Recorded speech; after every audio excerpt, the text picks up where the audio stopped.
विश्व के 7 अजूबों में से एक ताजमहल से सिर्फ 2 किलोमीटर की दूरी पर स्थित है आगरा का ये शानदार किला, जिसे हम सब लाल किला या आगरा फोर्ट के नाम से जानते हैं। इस फोर्ट पर अलग अलग समय पर कई शक्तिशाली राजाओं ने राज किया, जिनमें लोधी साम्राज्य, मुगल एम्परर, भरतपुर की रियासत और मराठा साम्राज्य का नाम खास तौर पर लिया जाता है। ये वही किला है जो आज भी औरंगजेब की क्रूरता का एक जीता जागता सबूत बना हुआ है, क्योंकि इसी फोर्ट के अंदर उसने अपने पिता शाहजहां को पूरे 8 साल तक कैद करके रखा था। कहा जाता है शाहजहां अपनी आखिरी सांसें यहीं से ताजमहल को देखते हुए ली थी। सोचो, जिसने दुनिया का सबसे खूबसूरत ताजमहल बनवाया, उसी ने अपनी जिंदगी का आखिरी पल उसके सामने बंद कमरे में गुजारा। सो हेलो दोस्तों, welcome back to another vlog. आज हम जा रहे हैं आगरा के मशहूर और ऐतिहासिक लाल किले में, जिसे हम सब आगरा फोर्ट के नाम से भी जानते हैं। यही वो जगह है जहां से मुगल साम्राज्य का शानो शौकत कभी पूरी दुनिया में गूंजता था। यहाँ की रेड सैंडस्टोन दीवारें दूर से ही एक अलग रॉयल फील देती हैं, और अंदर जाने के बाद तो ऐसा लगता है जैसे हम मुगल जमाने में वापस आ गए हो। सबसे पहले बात करते हैं एंट्री के बारे में। अगर आप यहाँ आ रहे हो तो टिकट मिलती है इंडियन टूरिस्ट के लिए अराउंड 50 रुपीज और फॉरेन टूरिस्ट के लिए लगभग 550 रुपीज। टाइमिंग सुबह 6 बजे से शाम 6 बजे तक रहती है। तो अगर आपको सनसेट के साथ फोर्ट का नजारा लेना है तो शाम के टाइम जरूर आइएगा। एंट्री के लिए जो मेन गेट है उसे अमर सिंह गेट कहा जाता है। यहीं से विजिटर्स अंदर जा सकते हैं। अब चलते हैं अंदर और देखते हैं इसके अंदर क्या क्या कहानियां छुपी हैं। साथ ही आपको इसकी हिस्ट्री के बारे में भी बताते हैं। अब थोड़ा हिस्ट्री भी जान लेते हैं। लाल किला का कंस्ट्रक्शन मुगल एम्परर अकबर ने 1565 में स्टार्ट करवाया था और लगभग 8 साल में ये फोर्ट तैयार हुआ था। इसका पूरा एरिया 94 एकड़ में फैला हुआ है और अंदर के 70% हिस्से में अभी भी इंडियन आर्मी का कंट्रोल है।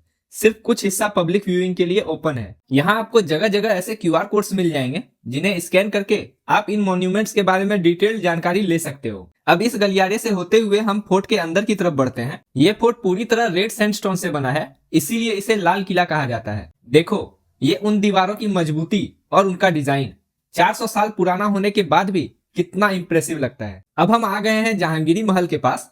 ये अकबर ने अपनी राजपूत वाइफ जोधाबाई के लिए बनवाया था। इसमें मुगल और हिंदू आर्किटेक्चर का परफेक्ट मिक्स मिलता है। देखो, ये झरोखे और पिलर्स, कितनी फाइन कार्विंग है हर कॉर्नर पे।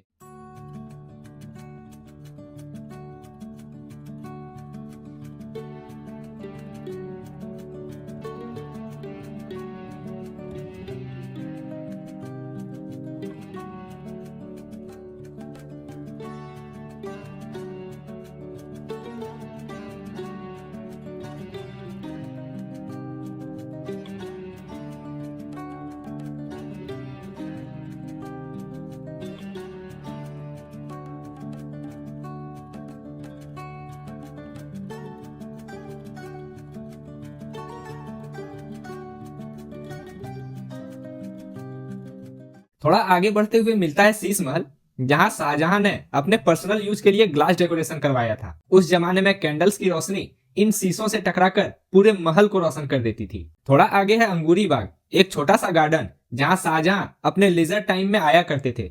सोचो, ये वही जगह है जहां से मुगल शहंशाह अपनी जिंदगी के सुख दुख में वक्त गुजारा करते थे। आगरा फोर्ट का सबसे इमोशनल पार्ट है वो कमरा जहां शाहजहां को अपने ही बेटे औरंगजेब ने बंद कर दिया था, और कहा जाता है कि उन्होंने अपनी आखिरी सांसें ताजमहल को देखते हुए ली थी, क्योंकि यहीं से ताज का एक क्लियर व्यू मिलता है। देखो, कितना सिंबॉलिक मोमेंट लगता है। एक एम्परर जिन्होंने ताजमहल बनवाया, वही उनका आखिरी मंजर बना। अब चलो थोड़ा एक्सप्लोर करते हैं फोर्ट के कॉरिडोर्स, बालकनीज और रॉयल पैसेजेस। यहाँ चलने पर ऐसा फील होता है जैसे मुगल सोल्जर्स अभी भी दीवारों के पीछे गार्ड कर रहे हो। फोर्ट के हर कोने में हिस्ट्री बसाई गई है, चाहे वो दीवाने आम हो या दीवाने खास, या वो बड़े दरवाजे जहां से हाथी गुजरा करते थे। यहाँ की हवा में एक अलग ही शांति है। ऐसा लगता है जैसे हर कोना अपने अंदर एक कहानी समेटे हुए है। अब जो आप देख रहे हो, ये है गजनी दरवाजा। कहा जाता है इसे सोमनाथ मंदिर से उखाड़कर महमूद गजनवी के मकबरे में लगाया गया था। आज ये यहाँ आगरा फोर्ट में अपने इतिहास की गवाही देता खड़ा है। बालकनी के बाद आता है मुसम्मन बुर्ज, एक ऐसा कमरा जहाँ के हर कोने पर मुगल कला अपनी छाप छोड़ गई है। इसकी छत पर की गई नक्काशी देखकर लगता है जैसे पत्थर भी बोल रहे हो। और ये वही जगह है जहाँ शाहजहां ने अपनी जिंदगी के आखिरी 8 साल गुजारे, ताजमहल को देखते हुए। उसी ताज को जो उन्होंने अपनी बेगम मुमताज के लिए बनवाया था। व्हाइट मार्बल पर बनाए गए ये फ्लोरल पैटर्न्स और semi precious stones natural light में एकदम चमक उठते हैं। कहा जाता है इन डिजाइन्स में पच्चीकारी का यूज हुआ था, एक ऐसी टेक्निक जिसमें रंग बिरंगे पत्थरों को मार्बल में जोड़कर डिजाइन बनाया जाता था। यहाँ के हर आर्क, हर कार्विंग में एक अजीब सी शांति और शान महसूस होती है। अगर ध्यान से देखो तो ये नक्काशी सिर्फ सुंदरता नहीं बल्कि उन कलाकारों की मेहनत का भी सबूत है जिन्होंने बिना किसी मॉडर्न टूल्स के इतनी बारीकी से पत्थरों को जिंदा कर दिया था। अब हम पहुंच गए हैं उस जगह जहां शाहजहां का स्नान कुंड यानी उनका रॉयल हमाम खाना था। ये मार्बल से बना हुआ बाथ उनके पर्सनल हमाम का हिस्सा था। इसमें आज भी आपको पानी के नालियों और ड्रेनेज सिस्टम देखने को मिलते हैं जो उस टाइम के एडवांस्ड आर्किटेक्चर का सबसे बड़ा प्रूफ है। सोचो भाई, 400 साल पहले भी इतना परफेक्ट वाटर सिस्टम बना हुआ था जहां गर्म और ठंडा पानी अलग अलग चैनल से फ्लो करता था और पूरा एरिया एक रॉयल स्पा जैसा लगता था। यहाँ के मार्बल फ्लोर और दीवारों पर जो फाइन पॉलिशिंग है वो देखकर लगता है कि मुगल शाही लाइफ कितनी लग्जरी थी। कमरे से बाहर निकलते ही सामने नजर आता है ये खूबसूरत फव्वारा स्ट्रक्चर जो अंगूरी बाग के बिल्कुल पास स्थित है। पहली नजर में ये बस एक पुरानी मार्बल डिजाइन लगती है, लेकिन असल में ये था एक वाटर सर्कुलेशन सिस्टम जहाँ से पूरे बाग में पानी का फ्लो कंट्रोल किया जाता था। कहा जाता है इसी फव्वारे के जरिए अंगूरी बाग के हर कोने में पानी पहुंचता था।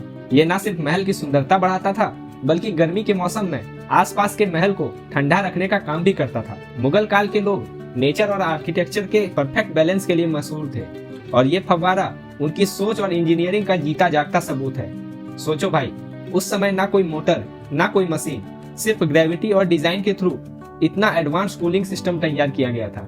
यहाँ खड़े होके लगता है जैसे पत्थर भी उनके कला और साइंस का एहसास करा रहे हैं। अब हम पहुंच गए हैं इस फोर्ट के अंतिम हिस्से जिसे रंग महल के नाम से जाना जाता है। कहा जाता है ये महल शाहजहां ने अपनी रानियों के आराम और महफिलों के लिए बनवाया था। इसके अंदर के रंगीन नक्श, स्टोन इनले और फाउंटेन सिस्टम देखकर लगता है कि मुगलों का शौक सिर्फ शाही नहीं बल्कि कला से भरा हुआ था। ये जगह अपने नाम के जैसी ही थी, रंगों, रोशनी और सुकून से भरी हुई। कहा जाता है रात के समय जब चांदनी यहाँ के मार्बल पर पड़ती थी तो पूरा महल एक नूरानी चमक से भर जाता था। आज ये महल शांत जरूर है, लेकिन इन दीवारों में अब भी उन शाही महफिलों और हसीन लम्हों की गूंज महसूस होती है। तो दोस्तों, ये था आगरा का शानदार लाल किला जहां हर दीवार मुगल शान और अनकही कहानियों को जिंदा रखती है। अगर वीडियो पसंद आई हो तो लाइक जरूर करना और कमेंट में बताना कि फोर्ट का कौन सा पार्ट सबसे ज्यादा दिल को छू गया। अब अगले ब्लॉग में हम चलेंगे उस जगह जहां प्यार ने इतिहास लिखा था, ताजमहल। तब तक के लिए मैं हूं आशु, मिलता हूं नेक्स्ट एपिसोड में एक नए सफर के साथ। Don't forget to subscribe.